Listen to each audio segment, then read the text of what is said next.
Hello students, today's our topic is atomic structure for class 9th English medium। देखिए भाई, atomic structure की study करने से पहले सबसे पहले अपने को ये पता होना चाहिए कि एटम क्या है। What is the atom? तो अपन सब पहले एटम के बारे में स्टडी करते हैं।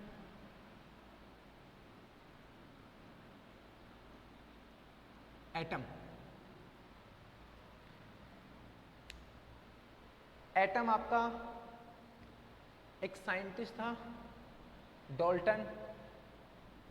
डॉल्टन ने एक बात कही, कोई भी सब्सटेंस आपके पास, कोई भी मैटर या सब्सटेंस है, आप उसे तोड़ते चले।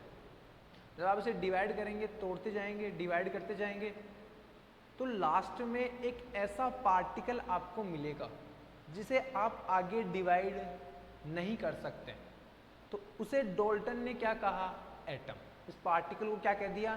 जो आगे डिवाइड नहीं हो रहा था, उसको डॉल्टन ने क्या कहा? एटम। बट आगे और साइंटिस्ट आए, तो उन्होंने देखा कि एटम जो है उसमें और भी पार्टिकल प्रेजेंट है। डॉल्टन ने तो कह दिया कि आपका जो एटम है वो मैटर या सब्सटेंस का सबसे स्मॉलेस्ट पार्टिकल होता है, पर उसमें भी और पार्टिकल प्रेजेंट होते हैं। एटम की जो सही डेफिनेशन है वो ध्यान से सुने। The smallest unit of matter is atom composed by subatomic particles।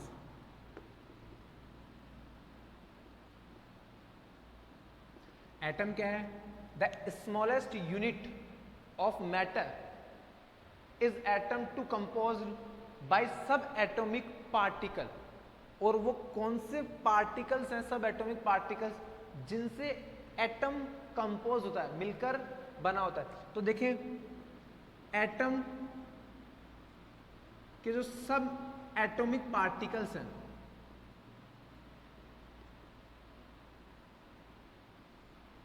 कितने सब एटॉमिक पार्टिकल्स होंगे? 3 सब एटॉमिक पार्टिकल। कौन कौन से? इलेक्ट्रॉन, प्रोटॉन और न्यूट्रॉन। एटम सबसे स्मॉलेस्ट यूनिट होती है जो कि किन पार्टिकल से मिलकर बना होता है? इलेक्ट्रॉन, प्रोटॉन और न्यूट्रॉन। देखिए भाई, ये तीनों क्या हैं? Fundamental particles. ये तीनों जो आपके इलेक्ट्रॉन, प्रोटॉन और न्यूट्रॉन है, ये तीनों क्या हैं? Fundamental particle.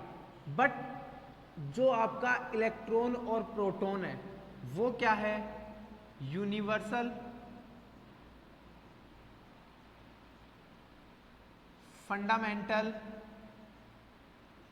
पार्टिकल्स। 3 सब एटॉमिक पार्टिकल्स होते हैं। कौन कौन से? Which is electron, proton and neutron. Electron and proton universal fundamental particle, but neutron is not universal fundamental particle because neutron absent in hydrogen atom।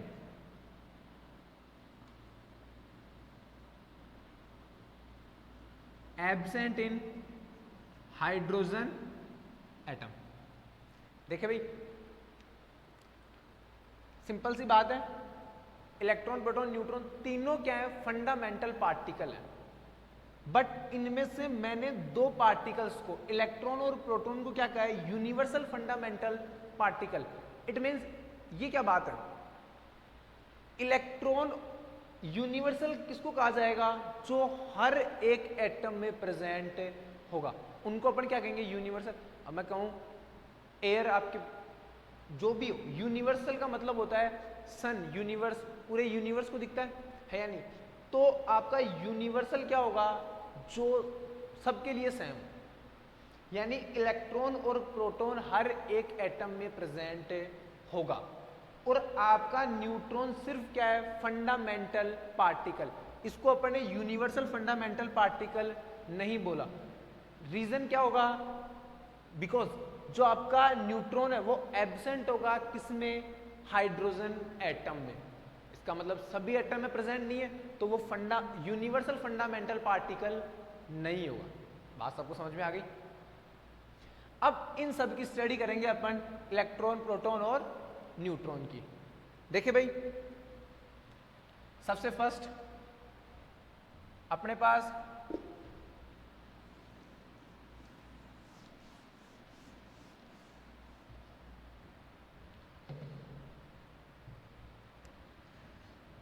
सबसे फर्स्ट कौन होगा, electron.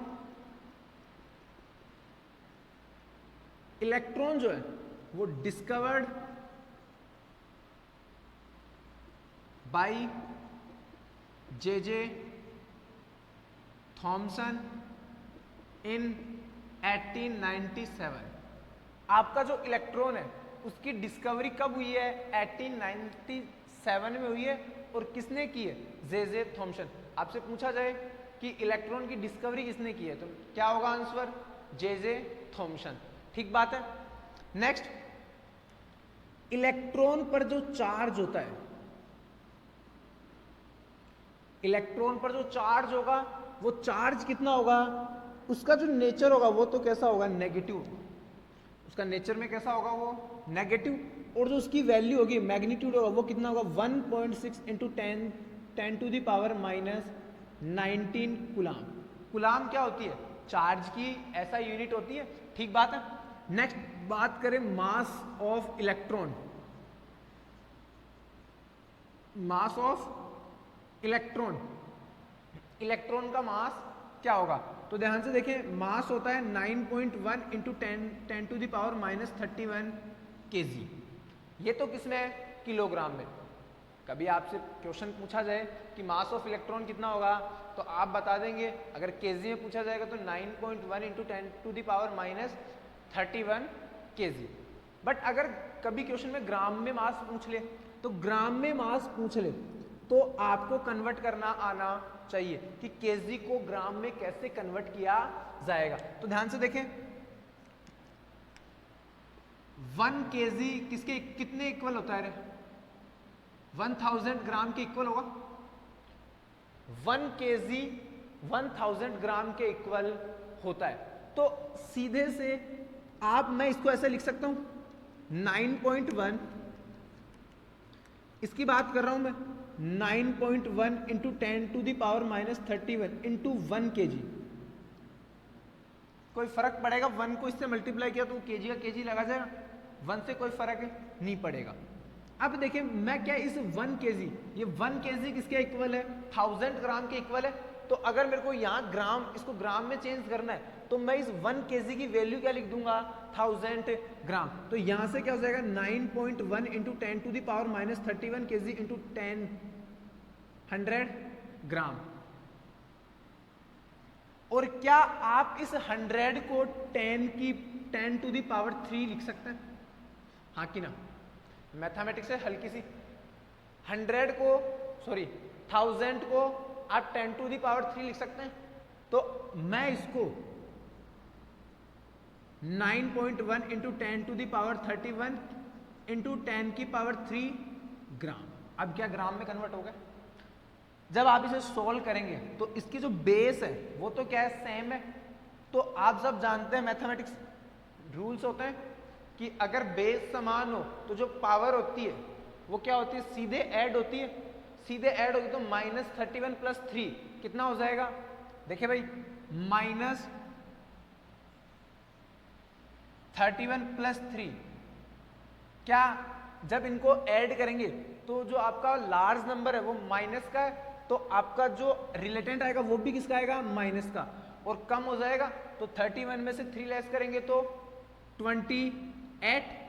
इसका मतलब यहां जो मास आएगा वो क्या जाएगा, 9.1 into 10 to the power -28 eight gram. तो अब आपको अगर ग्राम में मास पूछे कि मास ऑफ इलेक्ट्रॉन इन ग्राम क्या होगा, 9.1 इंटू 10⁻28 kg। इसी के साथ मास की एक यूनिट और होती है, वो यूनिट क्या है, मास की यूनिट एक आपको मैंने केजी में बता दिया, एक ग्राम में एक यूनिट और होती है AMU, atomic mass unit AMU. अगर मैं इलेक्ट्रॉन की एएमयू में बात करूं कि एएमयू में कितना होगा, तो वो होता है आपका 0.55 इंटू 10⁻³ एएमयू। और भी तरीके से लिखा जा सकता है, आप सिंपल ये ध्यान रखें, 0.55 इंटू 10⁻³ एएमयू। ठीक बात है। चेंज कैसे किया मैंने इसको एएमयू में, सिंपल सा है, आपको एक रिलेशन और बता देता हूं। अगर आपको केजी को चेंज करना है किसमें, आप ये रिलेशन कॉपी में आप नोट करें नोटबुक में, 1 kg is equal to 6.022 into 10⁻26 AMU. ये दोनों रिलेशन आपको याद होने चाहिए, इनको लर्न करना है। 1 kg किसके इक्वल होगा, 1000 ग्राम के, और जो आपका 1 kg है उसमें एएमयू कितना होगा, 6.022 इंटू 10⁻26 एएमयू। अगर आपको इस केजी को चेंज करना है एएमयू में, तो आप इस केजी की जगह, एक केजी की जगह क्या लिख दें, ये वाला लिख दें। जब आप इन दोनों को, इस केजी 1 kg की जगह आप अगर ये वैल्यू लिखेंगे, अगर 1 kg की जगह अगर आप ये वाली वैल्यू पुट करते हैं, तो आपका आंसर क्या होगा, ये 0.55 इंटू 10⁻³ एएमयू। ठीक बात है। मास की तीनों यूनिट बता दिए मैंने कि इलेक्ट्रॉन का जो मास है वो केजी में कितना होगा, ग्राम में कितना और एएमयू में कितना। ठीक बात है। आगे बात करें। नेक्स्ट, जो आपका इलेक्ट्रॉन है,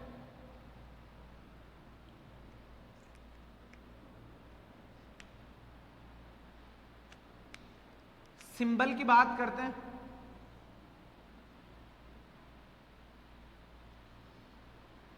इलेक्ट्रॉन का जो सिंबल होता है वो क्या होता है, इसको आप इस टाइप से भी डिनोट कर सकते हैं। अगर इलेक्ट्रॉन कभी आपको कहीं भी ऐसा लिखा हुआ मिले, इसका मतलब वो किसको शो कर रहा है, किसको रिप्रेजेंट कर रहा है, इलेक्ट्रॉन को। या फिर बीटा नेगेटिव, ये भी किसको रिप्रेजेंट करता है, इलेक्ट्रॉन को। या फिर सिंपल, ठीक बात है, ये इलेक्ट्रॉन को शो करते हैं। अब बात करें बेसिस ऑफ डिस्कवरी, कि जो आपकी इलेक्ट्रॉन की डिस्कवरी है उसका बेसिस क्या है, वो किस आधार पर इलेक्ट्रॉन की डिस्कवरी हुई है। तो अपने को बेसिस की बात करनी है, तो बेसिस क्या होगा इसका, cathode ray experiment. Cathode ray experiment से आपके इलेक्ट्रॉन की क्या हुई है, डिस्कवरी। जे थॉमसन ने किस एक्सपेरिमेंट से इलेक्ट्रॉन की डिस्कवरी की है, कैथोड रे एक्सपेरिमेंट। अपन हल्का सा इसको भी देख लेते हैं, कैथोड रे एक्सपेरिमेंट क्या होता है, आपने ये नोट कर ली होगी। ठीक बात है।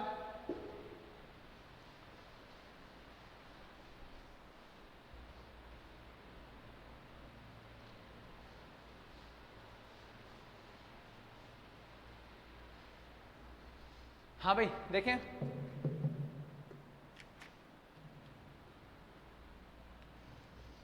कैथोड रे एक्सपेरिमेंट क्या है, जे थॉमसन ने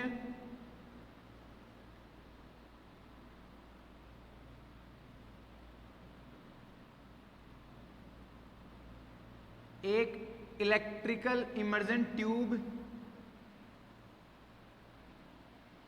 थॉमसन ने क्या किया, एक इलेक्ट्रिकल इमर्जन ट्यूब ली,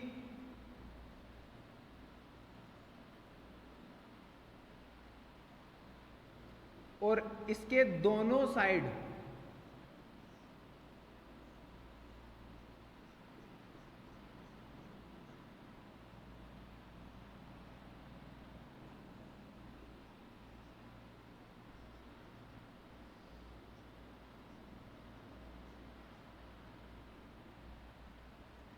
आपकी ये क्या है, इलेक्ट्रिक इमर्जन ट्यूब, और आपका ये क्या है, वैक्यूम पंप। सबसे पहले बात करें इलेक्ट्रिक इमर्जन ट्यूब क्या है। देखिए, there is a long glass tube having metal electrode on both side, both end. यानी आपकी इलेक्ट्रिकल इमर्जन ट्यूब एक ग्लास से बनी हुई लॉन्ग ट्यूब है जिसमें दो एंड, जो दोनों एंड है उन पर मेटल इलेक्ट्रोड लगे हुए हैं। इसके साथ ही एक वैक्यूम पंप इससे क्या होता है, कनेक्टेड। फर्स्ट ऑफ बात करते हैं इस वैक्यूम पंप का काम क्या है। ये वैक्यूम पंप वर्क करता है इस इमर्जन ट्यूब में जो प्रेशर है उसको डिक्रीज और इंक्रीज करने का काम कौन करेगा, वैक्यूम पंप। इवन प्रेशर को क्रिएट करने के लिए कौन काम करता है, वैक्यूम पंप। प्रेशर कौन क्रिएट करेगा इसमें, वैक्यूम पंप करेगा। साथ ही उस प्रेशर को डिक्रीज और इंक्रीज भी कौन करेगा, वैक्यूम पंप। और ये किससे लगा हुआ है, एक बैटरी से इसको अटैच कर रखा है। तो ये एक्सपेरिमेंट देखें, जब थॉमसन ने ये सेटअप लगाया तो उसने वोल्टेज, हाई वोल्टेज और इसमें इस इमर्जन ट्यूब में हाई प्रेशर, दो चीज है,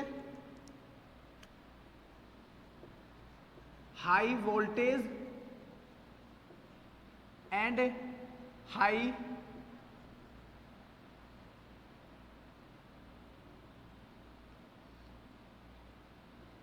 प्रेशर, हाई वोल्टेज और हाई प्रेशर। तो थॉमसन ने ऑब्जर्व किया कि जो इमर्जन ट्यूब की वॉल है उन पर ग्रीन फ्लोरोसेंस, जो ग्रीन रंग की रोशनी है वो दिखाई उसको दी। तब उसने कन्फर्म किया कि ये जो इलेक्ट्रोड है, इलेक्ट्रोड एक आपका कौन सा है, कैथोड, और एक आपका कौन सा है, एनोड। इस इलेक्ट्रोड का नाम क्या है, कैथोड, उसका एनोड। तो उसने देखा कि आपका जो इलेक्ट्रिसिटी है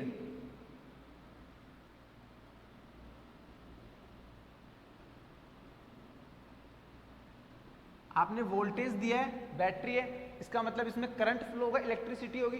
तो जो आपकी इलेक्ट्रोसिटी है वो इस ट्यूब में कैसे फ्लो कर रही है वो उसने कैसे देखा, उसने देखा कि यहां से कैथोड से इलेक्ट्रिसिटी एनोड की तरफ क्या हो रही है, फ्लो हो रही है।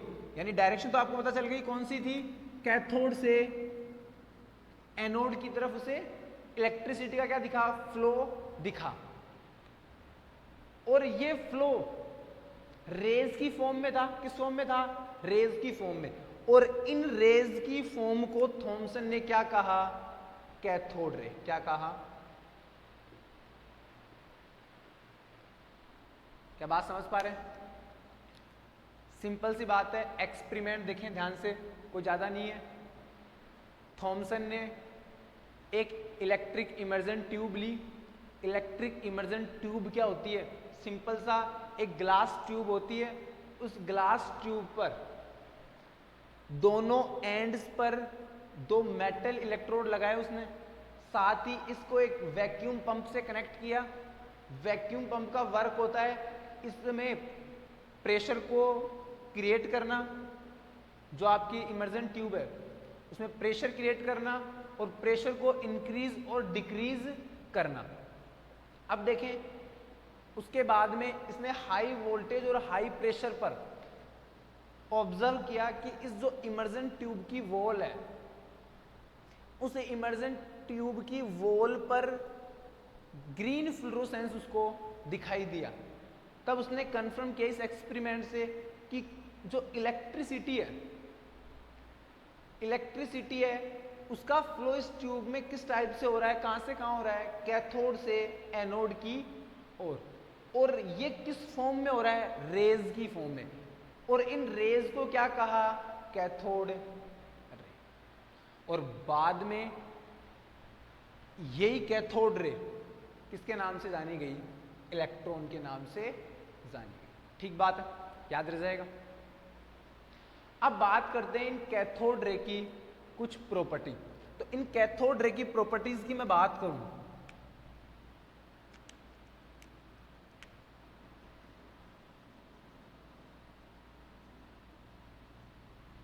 Properties of cathode ray.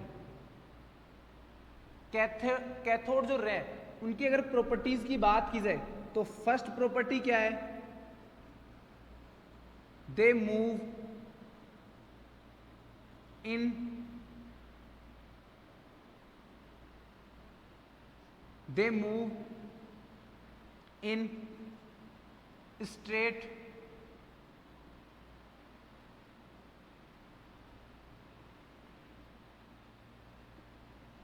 Straight line. They move in straight line. जो आपकी कैथोड रे हैं वो हमेशा एक स्ट्रेट लाइन पर क्या करेंगी, मूव करेगी। ठीक बात है, कहीं भी इधर उधर नहीं जाएंगी, सीधे एक स्ट्रेट लाइन पर क्या होंगी, मूव करेगी। सेकंड प्रॉपर्टी, दे प्रोड्यूस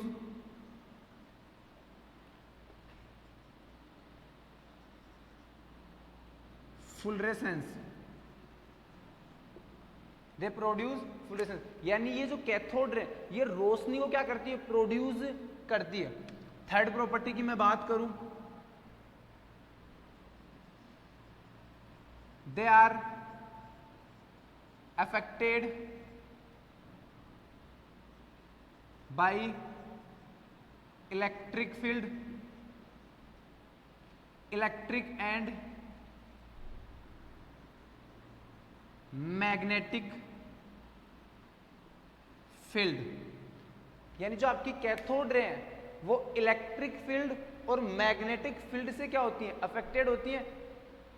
जैसे आप अगर इन्हें इलेक्ट्रिक फील्ड और मैग्नेटिक फील्ड अगर इन ले जाएंगे इनको आप, तो वहां ये क्या होंगी, इफेक्ट, इन पे इफेक्ट पड़ेगा। ठीक बात है। Fourth,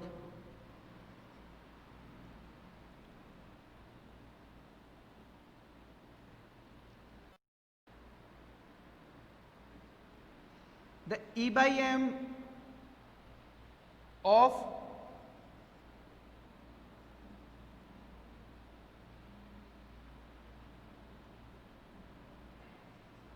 by M of these rays is uniform.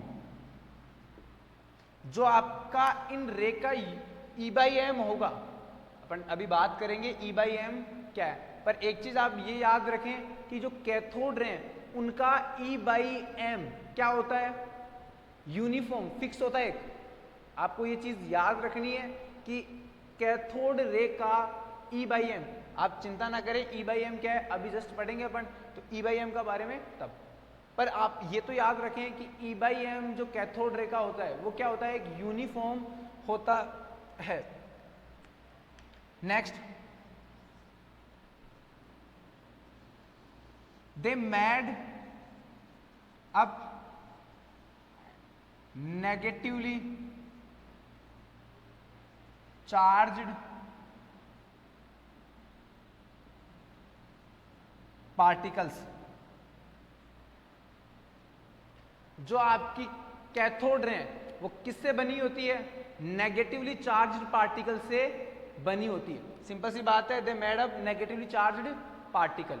और लास्ट आपकी एक प्रॉपर्टी और है कि आपकी जो कैथोड रे हैं वो एक कैसी रे हैं, मैटर वेव्स। कैसी वेव है, मैटर वेव।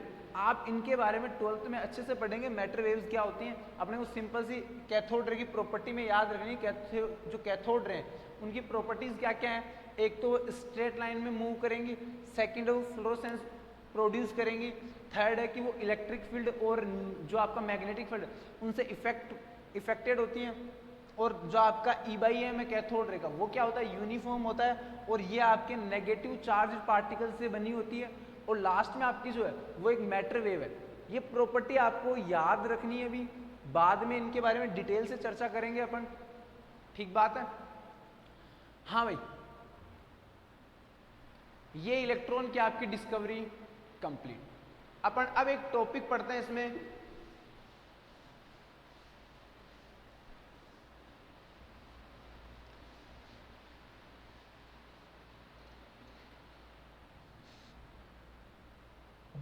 टॉपिक आपका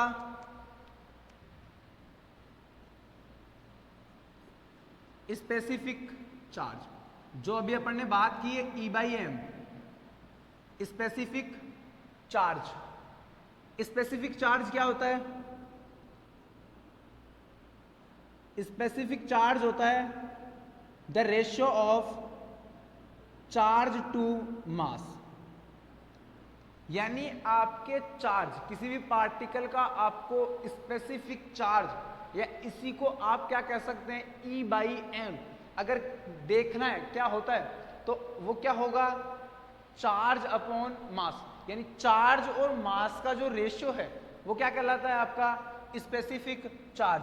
चार्ज को अपन किससे डिनोट करते हैं, क्यू से, और मास को एम से। और जो आपको चार्ज, मैंने अभी बात की है इलेक्ट्रॉन की, इलेक्ट्रॉन की जो मैंने चार्ज की बात की है, इलेक्ट्रॉन पर चार्ज, चार्ज ऑन इलेक्ट्रॉन कितना होता है भाई, -1.6 इंटू 10⁻⁻19 कूलम। अब ध्यान से एक चीज, ध्यान से रुके, जो ये वैल्यू है, मैं नेगेटिव चार्ज की बात नहीं कर रहा, ये तो सिर्फ एक नेचर होता है कि वो किस टाइप का चार्ज है, लेकिन उसका जो वैल्यू है वो 1.6 इंटू 10⁻⁻19 कूलम, इसको अपन ई से रिप्रेजेंट करते हैं। क्या कहेंगे, ई। अगर कहीं ई लिखा हो, इसका मतलब इसकी वैल्यू कितनी होगी, 1.6 इंटू 10⁻19 कूलम। तो ध्यान से सुने, क्यू को जो चार्ज होगा इलेक्ट्रॉन पर वो कितना होगा, ई होगा, और यही वैल्यू है। और जो आपका मास है वो एम, तो क्या ई बाई एम हो गया। बात समझ में आई नहीं, कि आपका स्पेसिफिक चार्ज क्या है, the ratio of charge to mass is called specific charge, या ई बाई एम। ठीक बात है। एक क्वेश्चन करते हैं,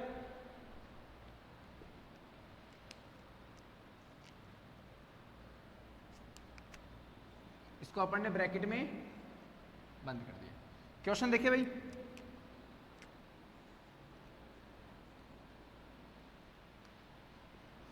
find the specific charge of electron.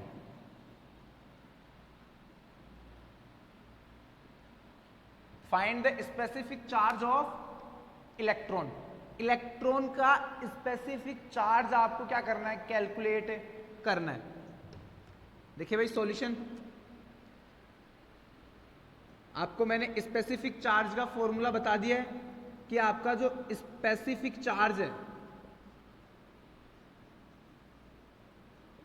एक बार वापस सुन ले, क्या होता है, the ratio of charge to mass is called specific charge.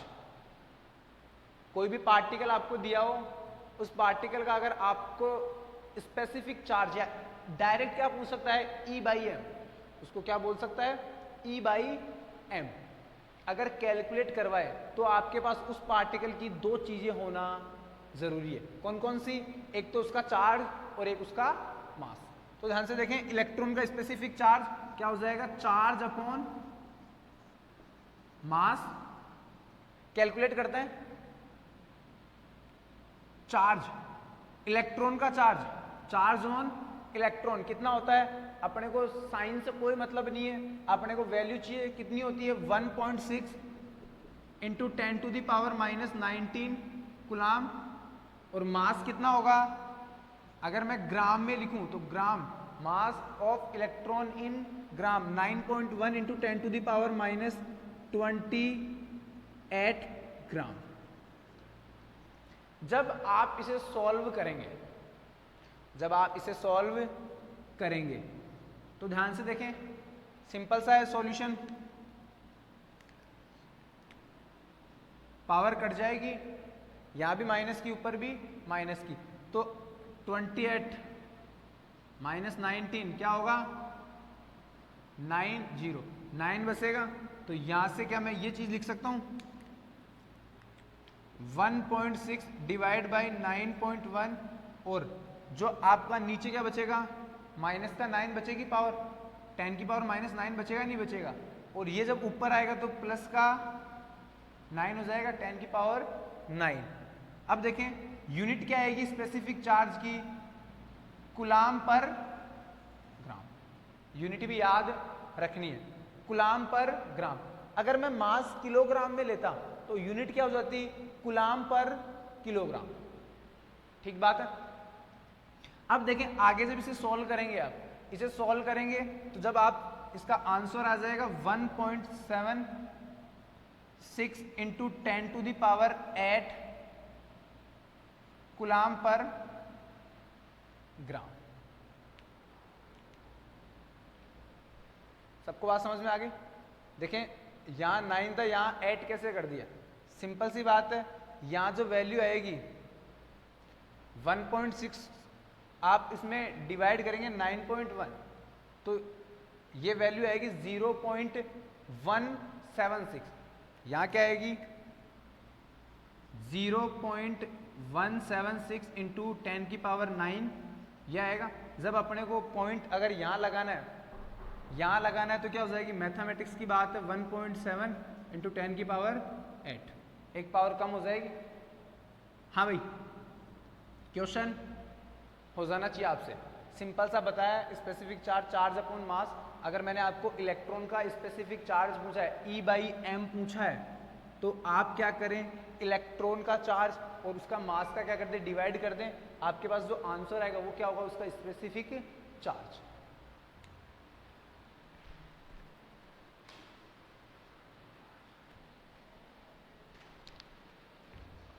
हाँ भाई, एक सब एटॉमिक पार्टिकल अपना कंप्लीट हो गया है, इलेक्ट्रॉन। अब नेक्स्ट जो आपका सेकंड सब एटॉमिक पार्टिकल है कौन सा होगा, प्रोटॉन, उसकी बात करते हैं। सेकंड आपका proton,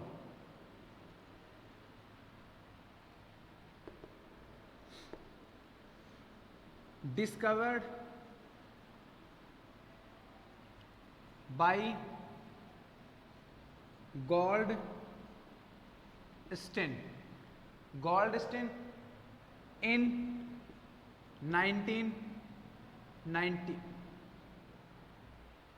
discovered by Goldstein in 1990।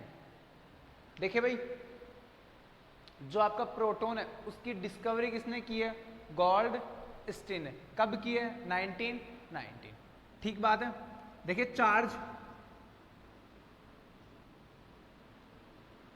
जो प्रोटॉन पे चार्ज होता है वो 1.6 into 10 to the power 19 coulomb, it means equal to electron, यानी जो इलेक्ट्रॉन पर चार्ज है, इलेक्ट्रॉन पर जो चार्ज है उसके इक्वल उतना ही किस पे होगा, प्रोटॉन पर।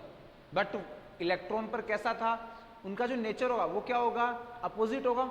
इलेक्ट्रॉन पर चार्ज नेगेटिव था, प्रोटॉन पर चार्ज पॉजिटिव, पर जो वैल्यू होगी, मैग्नीट्यूड होगा दोनों का, वो क्या होगा, एक समान, 1.6 into 10 to the power minus 19 coulomb.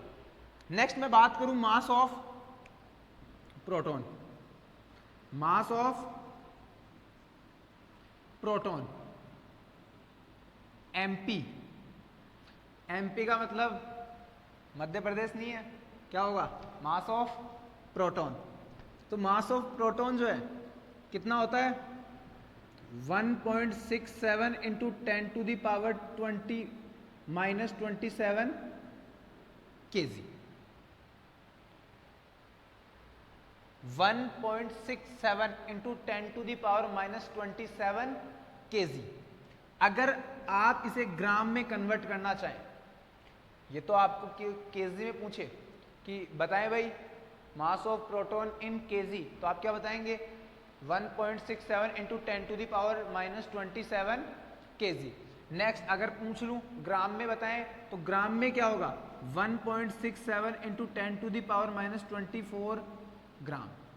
वही रिलेशन अभी चेंज करना मैंने आपको पिछले जब इलेक्ट्रॉन का बताया था तब चेंज करना सिखाया था कि आपका 1 केजी किसके इक्वल होता है 1000 ग्राम के इक्वल होता है। तो 1000 इसकी जगह आप पुट करें और रखेंगे तब आपका ये सॉल्यूशन करेंगे तो आपका कितना आ जाएगा -24 ग्राम।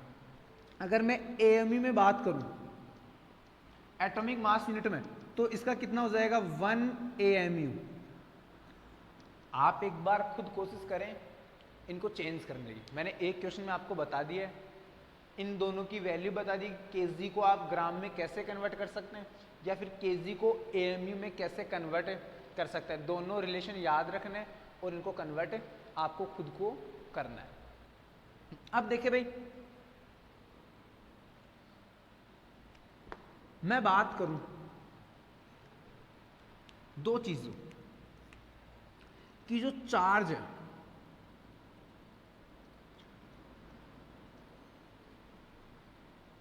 Charge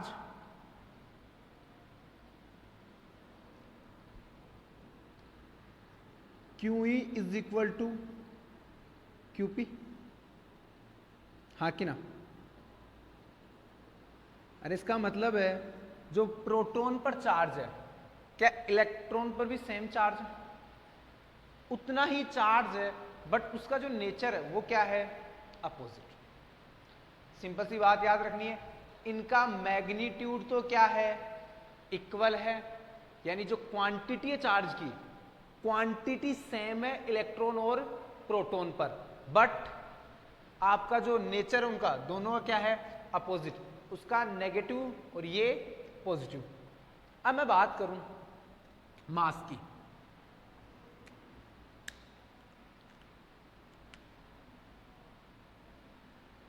mass of electron upon mass of proton. First of all सबसे पहले मैं आपसे पूछूं कि इलेक्ट्रॉन का मास प्रोटॉन के मास से अधिक है या कम है, यानी मोर है या लेस है। तो आप देखें इलेक्ट्रॉन का मास और प्रोटॉन का मास, इनमें से किसका मास ज्यादा है, प्रोटॉन का या इलेक्ट्रॉन का? आपके पास इलेक्ट्रॉन का मास क्या है 9.1 इंटू 10⁻⁻31 और आपका 1.6 इंटू 10⁻⁻27 केजी से केजी कैंसर। इन दोनों में से बताना है आपको कि ये तो मास ऑफ इलेक्ट्रॉन है, ये मास ऑफ प्रोटॉन, दोनों में से ज्यादा किसका मास है? अरे भाई यहां -31 है, इसका मतलब ये ज्यादा नहीं है। माइनस में जितनी ज्यादा पावर बढ़ाओगे उतना ही वैल्यू क्या होगी कम, यानी ज्यादा किसका मास है प्रोटॉन का। आपसे पूछा जाए प्रोटॉन और इलेक्ट्रॉन में मास ज्यादा किसका है प्रोटॉन का, क्या ये रिलेशन याद रख सकते हैं आप? MP ग्रेटर देन ME, यानी MP ग्रेटर देन है किससे ME से, पता चल जाएगा। अगर नहीं चले सिंपल सी बात है 9.1 ये माइनस का 31 ऊपर है, नीचे जाएगा तो प्लस का 31 हो जाएगा। आप एक काम करें, एक बार तो 9.1 में कितने के डिवाइड करना है 10⁻31 केजी, और अगर इसमें नीचे वाले में 1.6 और यहाँ क्या है ये 27 नीचे जाएगा तो प्लस का 27, जो माइनस का 27 नीचे जाएगा तो प्लस का 27। जब आप इन दोनों को डिवाइड करेंगे तो वैल्यू ज्यादा नीचे आएगी, हाँ कि ना।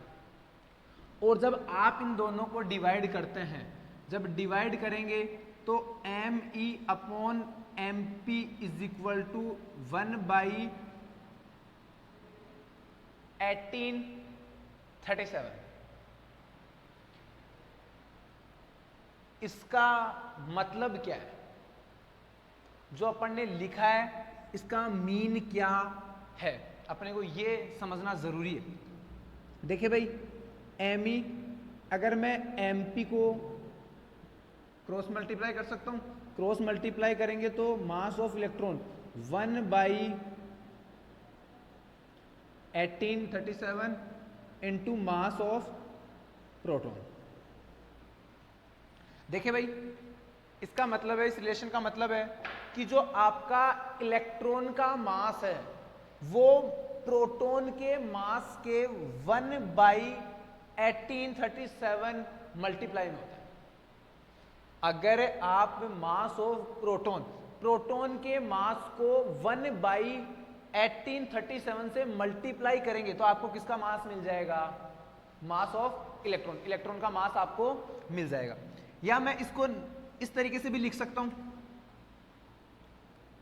मास ऑफ प्रोटॉन ऊपर और आपका ये 1837 क्रॉस मल्टीप्लाई कर दें, क्रॉस मल्टीप्लाई करेंगे तो आपका mp is equal to 1837 into M.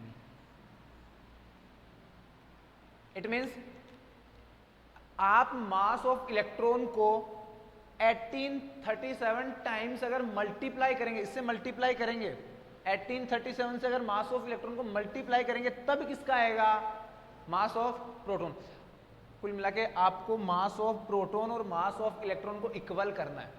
Equal करना है तो आपको इस मास ऑफ इलेक्ट्रॉन में इसको किससे मल्टीप्लाई करना पड़ेगा, 1837 से मल्टीप्लाई करना पड़ेगा, तब जाके क्या होगा, इक्वल। या मैं ऐसे कहूं कि आपको इस मास ऑफ प्रोटॉन को 1837 से डिवाइड करना पड़ेगा, तब जाके ये मास ऑफ इलेक्ट्रॉन के इक्वल होगा। यानी इनमें से बड़ा कौन है, मास ऑफ प्रोटॉन। ठीक बात है, ये दोनों रिलेशन भी आपको याद होने चाहिए। नेक्स्ट, मास की बात कंप्लीट। अब बात करते हैं सिंबल ऑफ प्रोटॉन। प्रोटॉन का सिंबल P से डिनोट कर सकते हैं, इसे रिप्रेजेंट कर सकते हैं, P प्लस से भी कर सकते हैं या H प्लस से भी इसे रिप्रेजेंट किया जा सकता है। ठीक बात है, क्यों किया जाता है H प्लस से, इसकी बात आगे करेंगे। Next, basis of discovery. जो डिस्कवरी के बेसिस है, किस आधार पर इसकी डिस्कवरी है, तो हुई है एनोड रे एक्सपेरिमेंट। ठीक बात है। मैं पूछूं प्रोटॉन की डिस्कवरी किस बेसिस पे हुई है, तो एनोड रे के एक्सपेरिमेंट के बेसिस से। इसका सिंबल मास चार्ज, डिस्कवरी किसने की, सब याद होना चाहिए। ठीक बात है, ये रिलेशन भी याद होने चाहिए।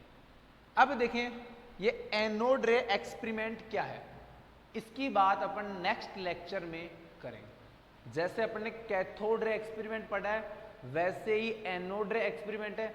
जैसे अपन ने कैथोड रे की प्रॉपर्टी पढ़ी है वैसे अपन एनोड रे की प्रॉपर्टी पढ़ेंगे, और वो कब पढ़ेंगे, जब अगले लेक्चर की बात करेंगे। थैंक यू सो मच, आप अच्छे से पढ़ें एक बार। Thank you so much.